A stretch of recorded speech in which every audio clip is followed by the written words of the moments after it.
Consider a political leader standing before a bank of microphones, projecting certainty onto a complex world.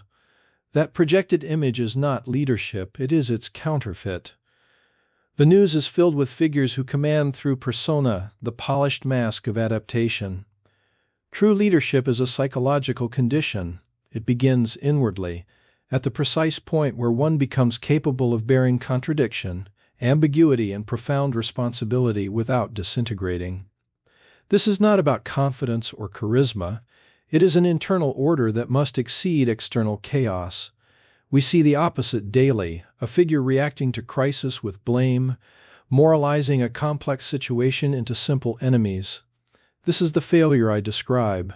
The person who cannot bear inner contradiction will inevitably project it outward, seeking to destroy in others what they refuse to see in themselves. Their authority becomes tyrannical, a tool to manage unconscious fear. The stakes are immediate and personal. Without this inner starting point, any position of power is a danger, both to the holder and to those subject to it. So, what is the primary internal obstacle that prevents this condition from arising? The immediate obstacle to any genuine leadership is the mask we wear to function in society. I observe this in the news, a political leader projecting absolute certainty before a bank of microphones, or a corporate executive relentlessly performing the role of the visionary. This persona is necessary for adaptation, but it becomes fatal when one identifies with it completely. A person who does so becomes hollow, reacting instead of deciding, conforming instead of judging. They may hold power, but they cannot lead because their authority is a borrowed script, not an inner order. This hollowness has collective stakes. When a society is filled with individuals who are merely personae, civic judgment atrophies. We see the consequence in our polarized public square, where reaction substitutes for thought, and the collective persona of a group demands absolute conformity. The leader who is merely a mask will inevitably govern by projection, seeing every critic as an enemy because they have no inner space to contain contradiction. This is not a failure of policy first, it is a prior failure of psychology. So we must ask, if leadership cannot emerge from the social mask, from where does the necessary inner order arise? Having moved past the hollow mask of the persona, we encounter a more formidable barrier, the shadow. This is not a metaphor for evil, but the sum of all we disown, our latent aggression, our unacknowledged envy, the very desire for control we condemn in others. The immediate news is filled with the spectacle of this failure. Leaders who, rather than bear the ambiguity of a complex geopolitical crisis, project their own unresolved fear and aggression onto a monolithic enemy, simplifying a chaotic reality into a crusade. This is not strategy, it is a psychic defense mechanism writ large. Projection is the enemy of leadership because it corrupts judgment. When I cannot tolerate my own weakness, I will see it and attack it in every critic.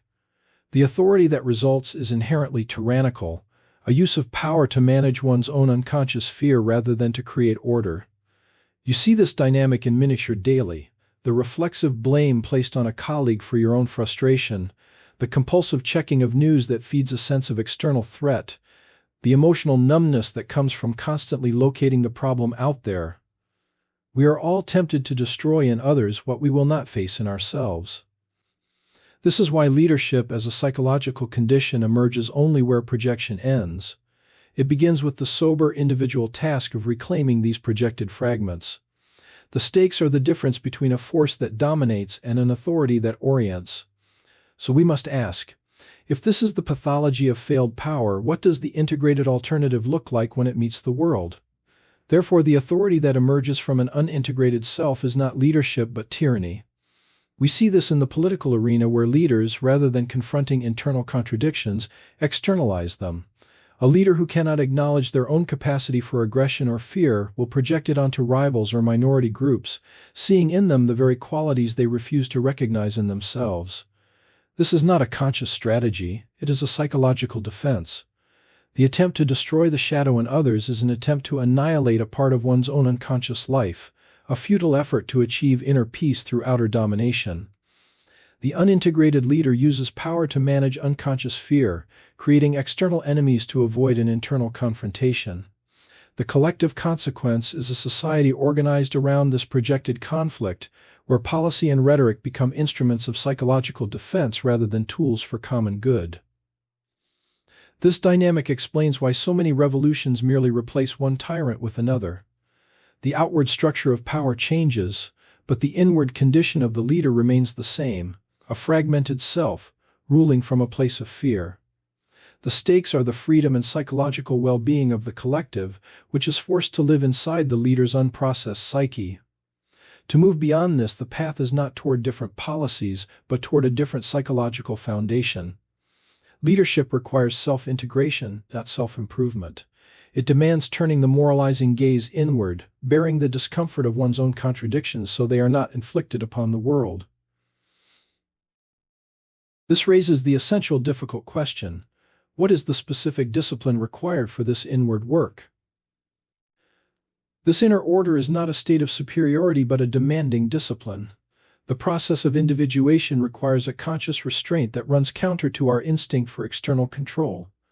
Consider the leader who, facing a crisis, must pause instead of reacting, must listen instead of dominate. This is the practical application of tolerating inner conflict without seeking immediate resolution. The discipline is to hold the tension of opposites within oneself, a process that builds psychological structure precisely because it refuses the easy release of projecting that tension onto the world. The stakes are future-oriented. A society led by those who cannot endure this internal work will be perpetually managed by the unintegrated fears of its authorities, trading long-term stability for the fleeting comfort of decisive, reactive commands. Yet here lies the central paradox.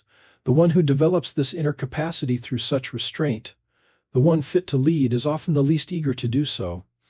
They understand the profound cost, the weight of responsibility that comes with seeing one's own shadow clearly and refusing to enact it through power. This is not a weakness but a sober recognition. The hunger for the role is often a symptom of the very inflation it promises to cure.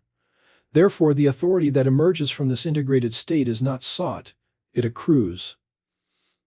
What form, then, does this accrued authority naturally take? We have arrived at the final quiet product of that difficult inward journey: psychological authority. It is not a technique, but a condition of inner coherence that creates orientation for others. Consider the current political landscape, where figures demand obedience through projection, seeing enemies everywhere to avoid their own shadows. That is the antithesis of this authority. The authority born of integration does not command, it anchors. It becomes visible only when an individual's inner order exceeds the outer chaos, a dynamic starkly absent where leaders use power to manage unconscious fear. This is the ultimate mark: an inner coherence that makes external demands for obedience unnecessary. It is a responsibility, not a promise of power, requiring that one's internal structure continually renew itself to hold authority without corruption. If this signal of psychological authority is ignored, we collectively default to the tyranny of the unintegrated, where power becomes a weapon for personal pathology rather than a vessel for collective orientation. The work is never complete, for the moment you believe you have finished, you have already begun to decay.